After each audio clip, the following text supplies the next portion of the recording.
meus queridos jovens, adolescentes do canal Iadal Messias. Está começando mais uma aula hoje, lição de número 7, para o dia 17 de maio de 2020, desse segundo trimestre de 2020. Bem, como nós sabemos, estamos estudando Jesus e o Reino de Deus nesse trimestre. Uma lição muito rica, uma lição que tem falado fortemente conosco. Agradecemos a sua companhia até aqui nessa lição de número 7. Já são 6 lições com esta que gravamos aqui para o nosso canal da Iadal Messias. E pedimos para que você aí que nos acompanha compartilhe esse vídeo para alcançar mais pessoas, curtam também, comentem, deem sugestões e também pedimos para que vocês vão lá no nosso Instagram @iedal_messias para que você possa também acompanhar alguns conteúdos que colocamos lá. Vamos ministrar a oração para darmos início a mais esta aula que Deus nos tem proporcionado assim elaborar. Soberano e eterno Deus, Pai Celestial, te damos graças, te rendemos louvores por esta oportunidade que o Senhor nos tem concedido, por este dia. Muito obrigado pela companhia de cada um que está aqui nos acompanhando através desse canal. Te pedimos que o Senhor abençoe, que através do Teu Santo Espírito o Senhor venha iluminar as mentes para dar entendimento, Senhor, e que o Senhor venha se fazer presente em nossas vidas. Que nós vamos crescer em graça e em conhecimento, é o que pedimos e te agradecemos em nome do Teu Filho amado Jesus. Amém. Que pedimos que você fique conosco até o final desta aula, para que você possa assim compreender o texto, para que você possa compreender o tema de hoje. Porque Ele vive, eu posso crer no amanhã. Porque Ele vive, temor não há. Este é o nosso hino de número 545 da harpa cristã, que faz relação aí com o tema de hoje, a ressurreição de Jesus. Primeiro vamos olhar aqui e ler qual é o texto áureo desta lição. Se encontra no Evangelho segundo Mateus, segundo escreveu Mateus, no capítulo 28, versículo 7, que vai nos dizer: E depois, imediatamente dizei aos seus discípulos que já ressuscitou dos mortos, e eis que ele vai adiante de vós para a Galileia, ali o vereis. E eis que eu vos tenho dito. Glória a Deus por esse texto. Um texto que fala aí acerca da ressurreição do Mestre amado Jesus, que nos fala, que trata acerca deste tema na qual nos foi proporcionado para estudarmos hoje em mais uma aula. Então, vamos, como já é de costume nosso, vamos dividir, entre aspas, essa aula em 4 temas, que, claro, seguindo o que nos foi sugerido pelo comentarista da lição. O primeiro tema, tópico 1, o milagre da ressurreição. O segundo tópico é as testemunhas da ressurreição. Terceiro tópico, mas qual o significado da ressurreição? E o quarto tópico, a você 2 convites. Então, para facilitar também, segundo aí o que nos dizem os estudiosos, para facilitar a nossa compreensão de essa questão de divisão, de dividir entre aspas em temas, que é o que você vai encontrar aí quando você vê nos livros, quando você pega um livro para ler, um comentário ou algo do tipo, você vai ver lá que a grande parte desses livros vão estar divididos em temas, subtemas, tópicos. Por que isso? Para facilitar a compreensão e a associação do que está sendo transmitido através do texto que foi escrito. Então, o primeiro tópico, o milagre da ressurreição. Glória a Deus por isso, meus queridos amados irmãos, jovens, adolescentes que nos acompanham aqui no canal da Yadal Messias. Então, a ressurreição, ela é um tema que está presente ao longo da Bíblia Sagrada. Oxi, é? Sim. No Novo Testamento a gente vai encontrar lá vários casos de pessoas que foram ressuscitadas, que elas ressurgiram. Você também ressurgiu. Você estava apenas o pó, claro, fazendo a comparação com esta vida, mas Deus lhe deu o privilégio de você ressurgir. Você estava morto espiritualmente, afastado de Deus, mas Deus te deu o privilégio de viver e viver em comunhão com Ele. Vamos aqui apresentar alguns casos. Por exemplo, no Antigo Testamento, de caso de ressurreição, o filho da viúva faleceu, o profeta chega, ressuscitou. O filho da mulher sunamita, melhor dizendo, que ele se encontrou morto, estava morto, o profeta chegou lá, orou e pronto, o menino ressuscitou. O homem que foi enterrado, onde o profeta Eliseu foi enterrado. Quando este homem encostou nos ossos do profeta, ele ressuscitou. Então você imagine aí a autoridade, o poder de Deus que esse profeta tinha, que somente ao encostar nos ossos do profeta, o homem que fora colocado lá ressuscitou. Então, meus queridos alunos que nos acompanham aí, você é um milagre de Deus, porque Deus nos concedeu o privilégio de termos hoje vida e vida em abundância. Segundo, nós observamos que alguns mártires, as pessoas que morreram e que hoje em dia também alguns morrem por conta de pregar a mensagem do Evangelho, os mártires de Cristo, eles morreram porque pregavam a mensagem. Cristo ressuscitou para que a mensagem continuasse sendo pregada. Ponto 3. A ressurreição é uma parte central no cristianismo. Por quê? O apóstolo Paulo vai nos dizer na primeira carta aos Coríntios, no capítulo 15, versículo 17, que se Cristo não tivesse ressuscitado, a nossa fé seria vã. Então, por esta questão aí, é uma parte central, porque logo mais nós vamos ver aí nos outros tópicos ao longo da lição, nós vamos perceber o porquê de eu estar falando isso agora aqui na introdução. Então, é uma verdade essencial do Evangelho, a ressurreição. Jesus, ele predisse a sua ressurreição.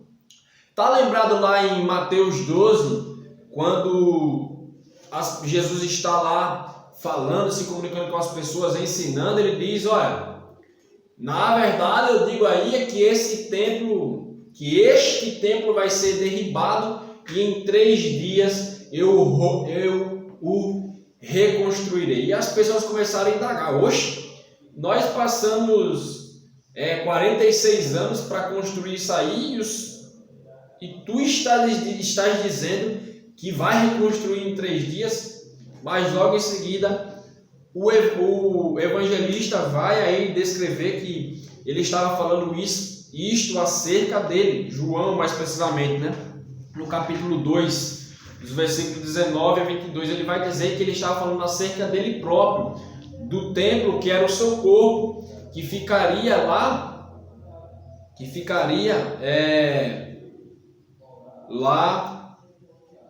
morto, né? E depois ressuscitaria.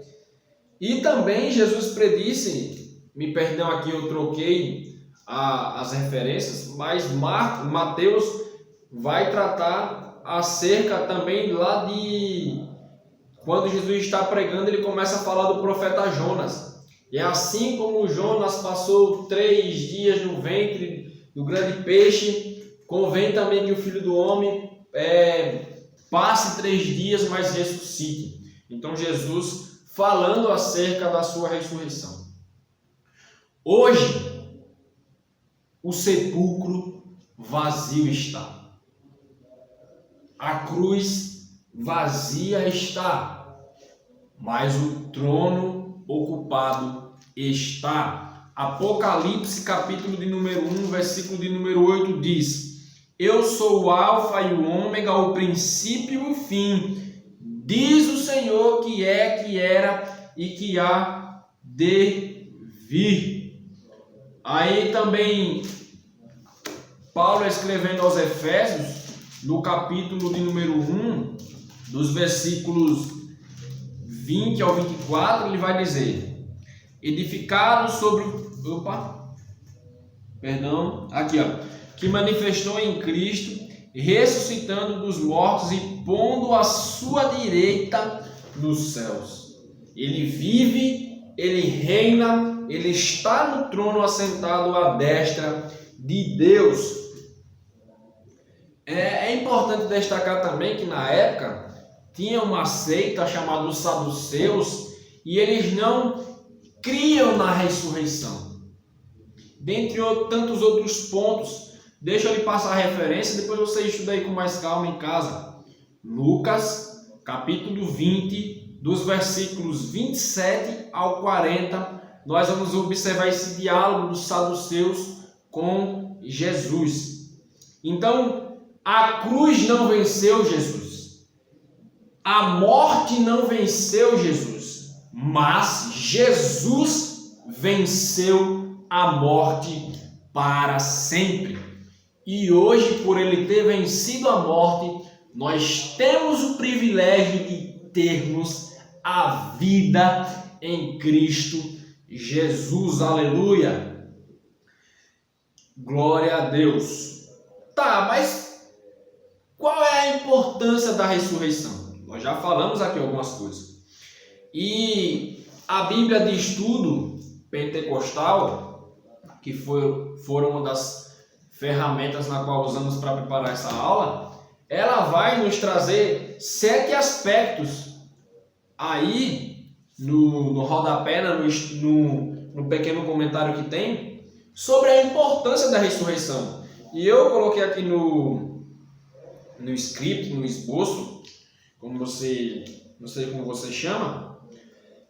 Primeiro, a ressurreição comprova que Jesus é o Filho de Deus.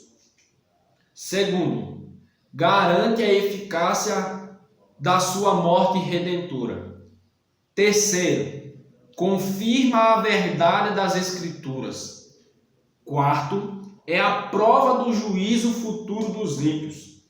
Quinto, é o fundamento pelo qual Cristo concede o Espírito Santo e a vida espiritual ao seu povo.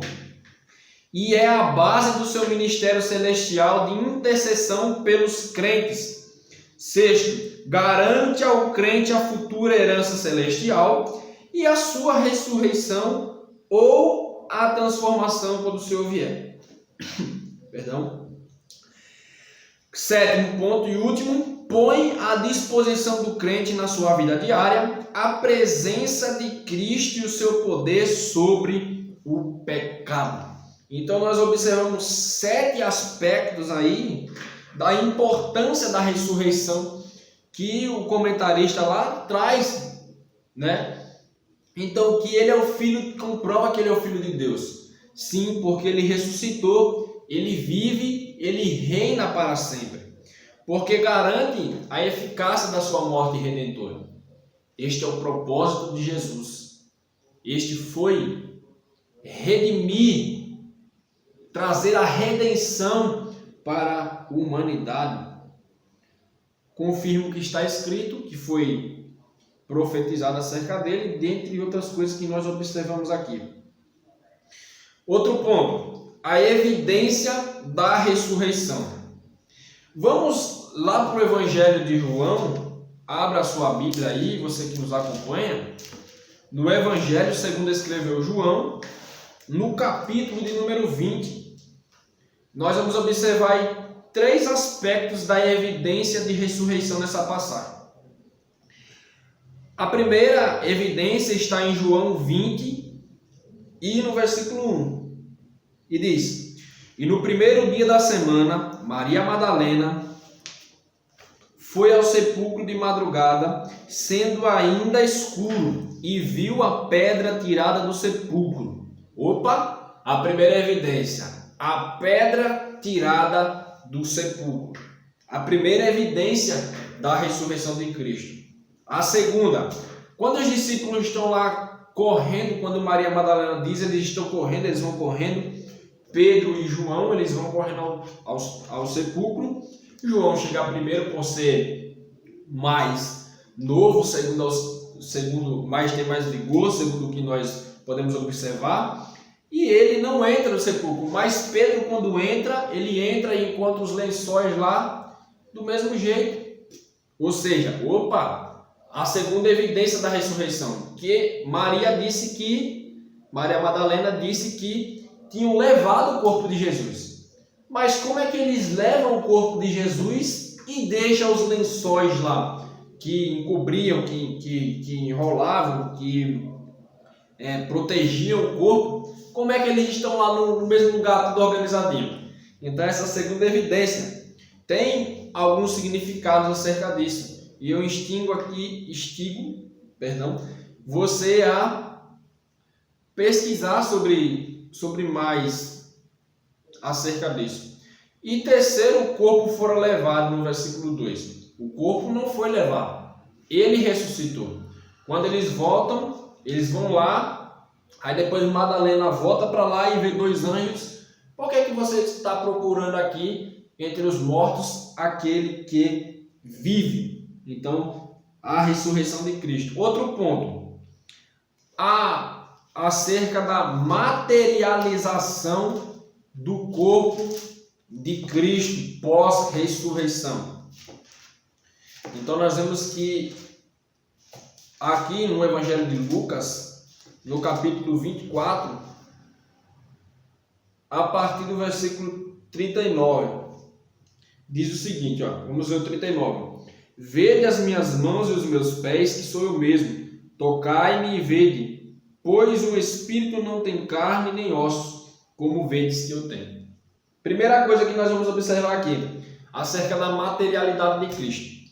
Primeiro, as cicatrizes, como nós podemos observar aqui. Ele diz, olha, vê a minha mão, vê os meus pés, aí, ou seja, vê aqui a marca dos pregos que foram apregoados nos meus pés, das minhas mãos. E nós sabemos que quando nós temos um machucado, nós temos, quando essa ferida ela cicatriza.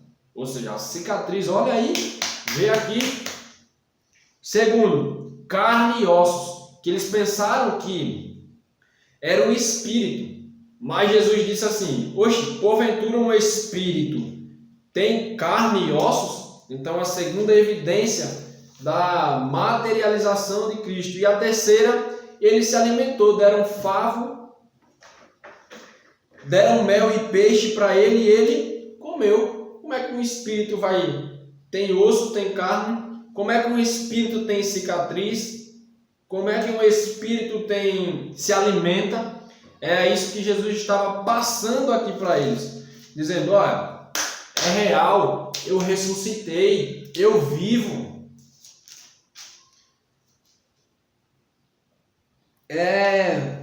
Eu vou ler aqui para vocês também o que está escrito no rodapé da Bíblia Pentecostal aqui, da nota acerca do versículo 6 do capítulo 24. Ele vai dizer assim: a ressurreição de Cristo Jesus é confirmada pelos seguintes fatos. Primeiro, o túmulo vazio, como nós já falamos acerca da evidência. Segundo, a existência do poder, a alegria e a devoção da igreja primitiva. E terceiro, a composição do Novo Testamento. Quarto, o batismo no Espírito Santo e suas inerentes manifestações na igreja.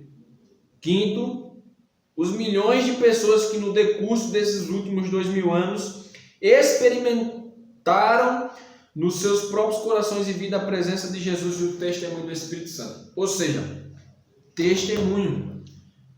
Viveu aqui. Como é que pode uma pessoa ser capaz de morrer por algo que eles não acreditam, né? E foi isso que aconteceu com os mártires. Eles morreram porque eles acreditavam naquilo e foram fiel até a morte. Outro ponto da ressurreição aqui de Jesus em Lucas, capítulo 24, são 4 pontos que eu pude observar. Primeiro ponto, no versículo 44, Jesus faz o paralelo da ressurreição e as Escrituras. Segundo, no versículo 47, a ressurreição e os ensinamentos de Jesus. Terceiro, no versículo 49, a ressurreição e a promessa do Espírito. E quarto, a ressurreição e a ascensão de Cristo no versículo 51. Só que quando nós vamos ler aqui também, os discípulos eles ficaram, a gente pode ver aqui meio confuso, parece, né? Com um confronto de sentimentos. Porque primeiro a Bíblia diz que eles se atemorizaram e depois a Bíblia diz que eles se alegraram. Há alguém que disse que é como aqui aquele bordão que diz, né? É bom demais para ser verdade. Claro, fazendo uma alegoria. Foi tão real que eles não estavam acreditando naquilo que estava acontecendo. É tipo como o salmista escreve no Salmo 126. E nós estávamos como os que sonham. Ou seja, eles não estavam acreditando naquilo que estavam vivendo. Talvez você já passou por isso, ou você ainda vai passar. Você pensa uma coisa, você está vivendo uma coisa, e de repente Deus pega e te leva para outro lugar, Deus pega e te abençoa com outras coisas, Deus pega e faz coisas grandes na sua vida, e você diz: meu Deus, parece até que não é verdade, me belisca para ver se eu estou sonhando. Que você fica como que sonha, porque você está mergulhado na verdade. Então esse confronto de sentimento, às vezes nós estamos como os discípulos, nós se atemorizamos por algo que acontece em nossa vida, mas depois quando nós percebemos ali o propósito daquilo, nós se alegramos como os discípulos. Eles até tiveram medo, depois eles se alegraram. Tá lembrado de Pedro quando Jesus apareceu lá, eles pensaram que era um fantasma, aí Jesus disse: não tema, sou eu. Aí Pedro diz: oxe, se é tu, manda eu ir caminhando por sobre as águas. Então, aí depois Pedro começou a temer e ele começou a afundar, teve medo. Mas depois ele foi salvo e, consequentemente, se alegrou.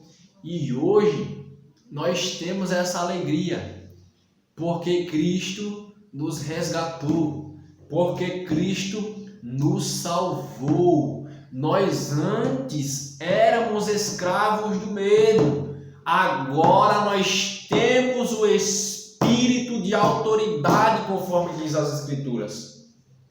Não te dei eu espírito de covardia, mas de temor e de ousadia. Você tem o Espírito Santo na sua vida. Não se atemorize pelas circunstâncias.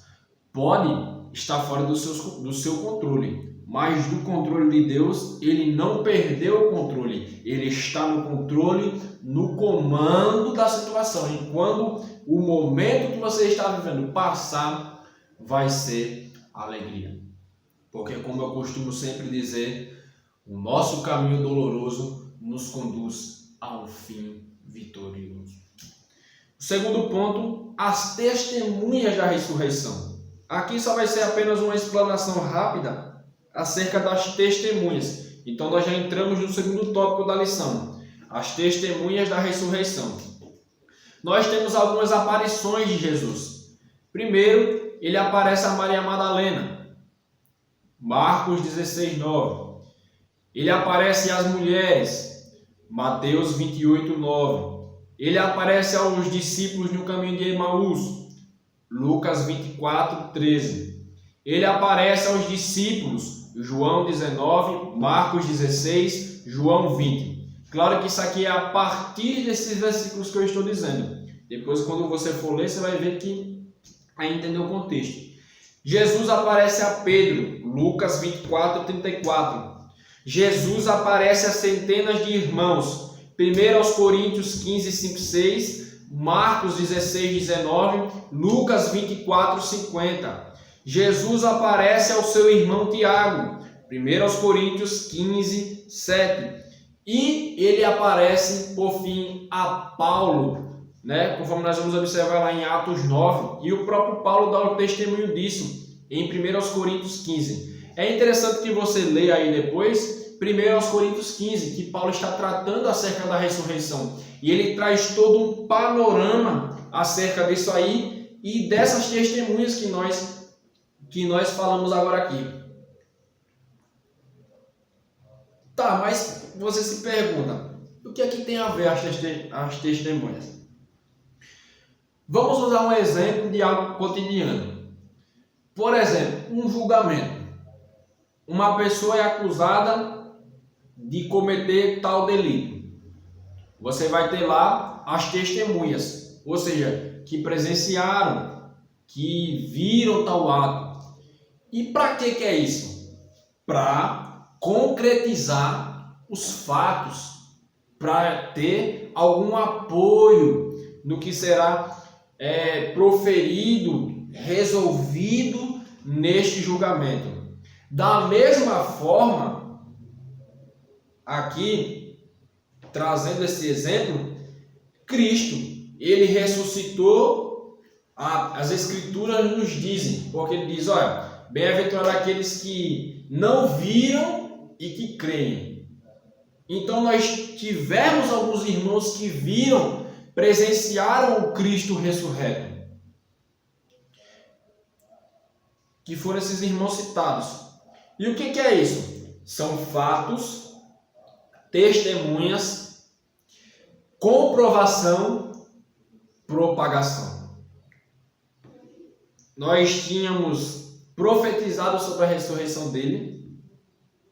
Nós tivemos as testemunhas da sua ressurreição, que logo gerou a comprovação. E através da comprovação, nós tivemos a propagação da ressurreição, que é uma missão do apostolado, ou seja, que é falar sobre a doutrina de Cristo. E Pedro vai dizer em uma passagem, ele vai dizer assim, vamos escolher outro para que tome o lugar de Judas, que escolheu o seu próprio caminho. Vamos lançar sorte aí e orar a Deus para escolher outro. Para quê? Para que ele seja testemunha conosco da ressurreição de Cristo. Então, fatos, testemunhas, comprovação e propagação. Atos 1:3 diz que Jesus se apresentou aos discípulos por espaço de 40 dias com muitas e infalíveis provas. Pedro, pregando no dia de Pentecostes, ele fala sobre a ressurreição de Cristo. Então, o que nós aprendemos aqui? Que o que nos resta é celebrar e anunciar a todos que a morte de Jesus teve um propósito: dar-nos a vida. Ele morreu para que vivêssemos. E para nós vivermos em Cristo, nós precisamos também morrer para o mundo. Nós precisamos morrer para as nossas vontades para que a vida de Cristo, como Paulo disse, não vivo mais eu, mas Cristo vive em mim. Cristo começou a viver nele quando ele decidiu a aceitar a Cristo, a confessar a Cristo, a morrer para o mundo e viver para Deus. Você já morreu para o mundo e está vivendo uma vida para Deus?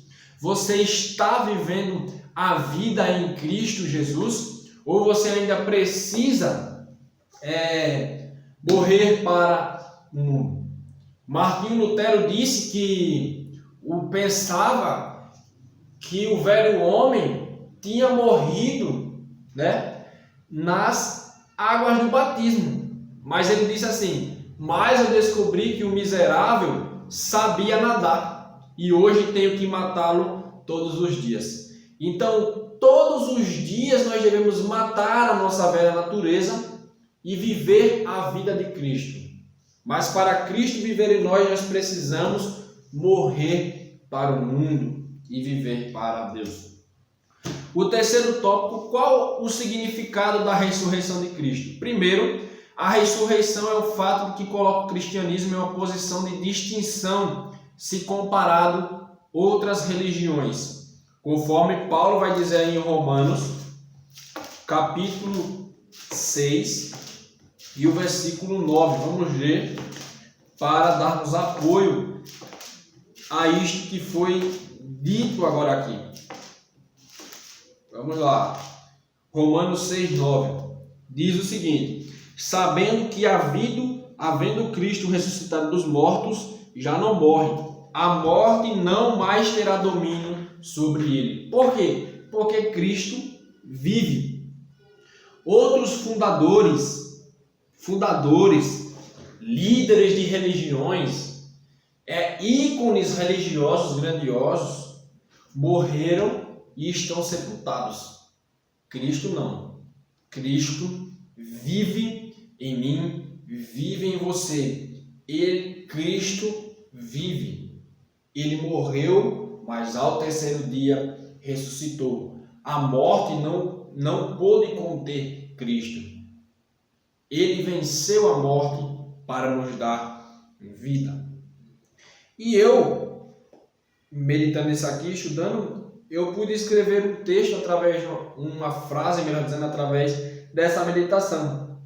Vou ler para vocês o que eu aprendi, verifiquei e escrevi.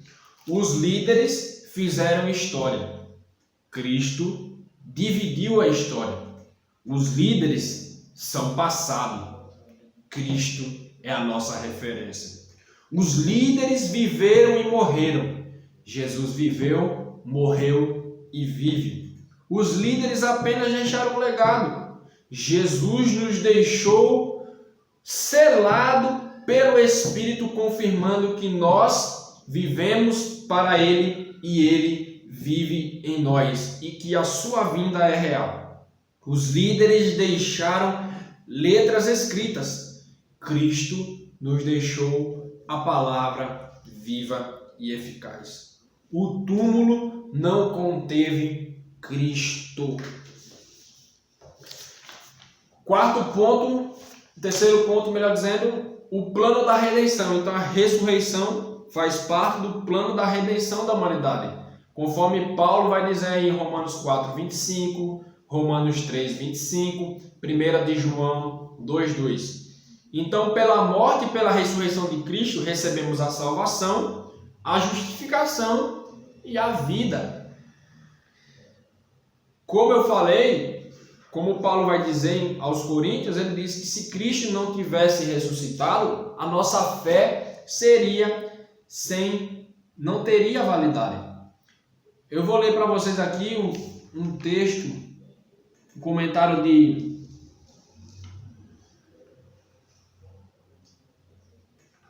um comentarista aqui. Ele diz o seguinte: a arqueologia pode nos levar ao sepulcro, mas só a fé, informada pelo fato, pode nos levar a Cristo. Contudo, pela razão de a arqueologia ter mostrado que os fatos que apoiam a fé são preciosos, um sepulcro identificável que atesta os eventos literais, a fé no Cristo da história depende realmente de um sepulcro historicamente vazio para a sua realidade. Glória a Deus, Ele vive. Para finalizarmos a nossa aula de hoje, vamos entrar no tópico de número 4. A você, 2 convites, como está intitulado na lição. Já vamos ver quais são. Primeiro, eu quero destacar com vocês o seguinte. Quando reconhecemos a ressurreição de Cristo, somos inundados por uma graça, pela graça de Deus, melhor dizendo. Por quê? Porque o sacrifício de Cristo é completo e pleno. Porém, para que seu efeito alcance todas as pessoas, é preciso que a mensagem seja pregada, aceita e vivida por cada um dos que ouvem. Acreditar, ouvir, aceitar, viver, receber a graça de Deus para com as nossas vidas. Então, fazendo agora o paralelo ao tema, o primeiro convite que o comentarista destaca aqui é o de aceitar a Cristo.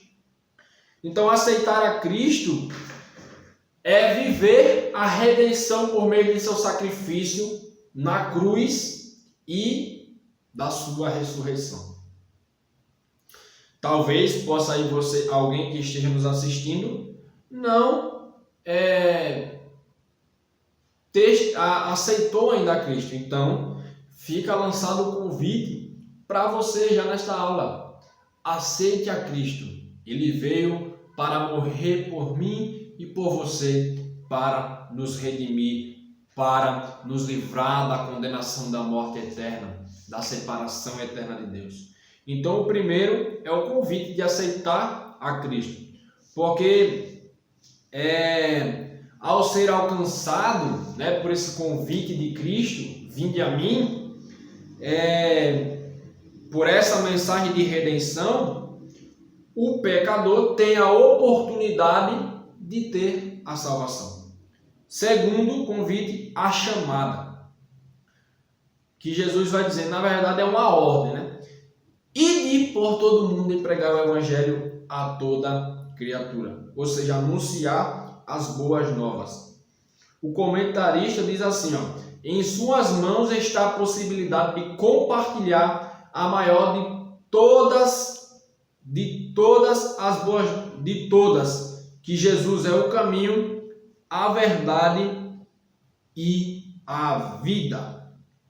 Só que entre o convite e a chamada, eu coloquei um outro ponto, a ligação aí desses dois, uma ponte.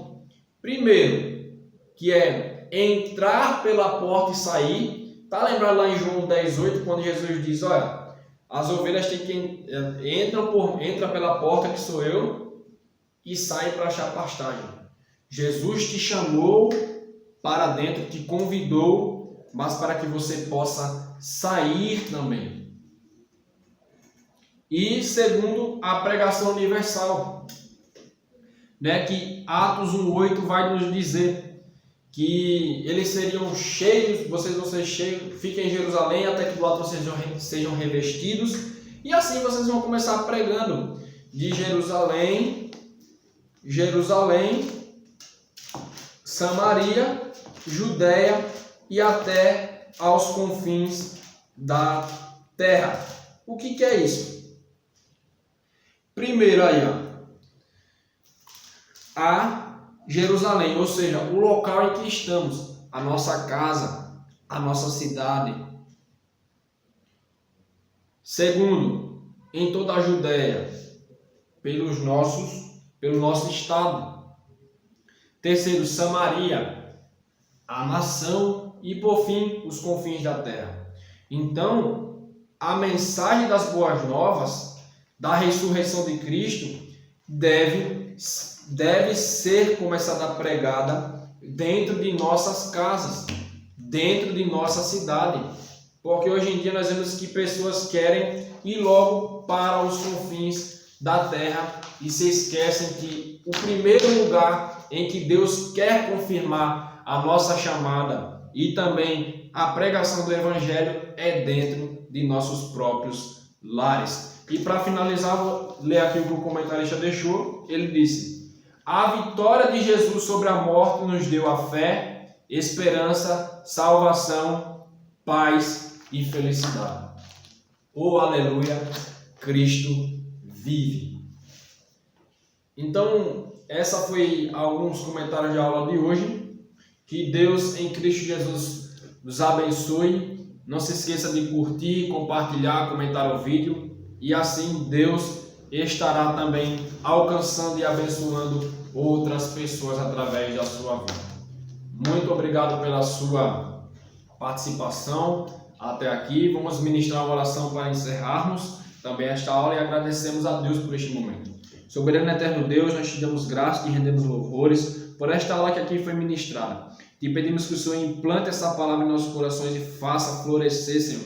Que cada dia mais venhamos a ter mais convicção de que o Senhor vive e vive dentro de nós. Cada dia que nós vamos crescer mais em graça e em conhecimento, Pai, e que nós vamos a nos entregar mais pela mensagem, pelas boas novas que o Senhor nos deixou, Pai. Muito obrigado, nos abençoa, nos ajude, Pai, a sermos canal das boas novas, começando de dentro dos nossos lares, da nossa cidade. Muito obrigado, fica conosco, é o que nós pedimos e te agradecemos em nome de Jesus. Muito obrigado pela sua participação até aqui, que Deus em Cristo Jesus vos abençoe e até a próxima, se Deus nos permitir.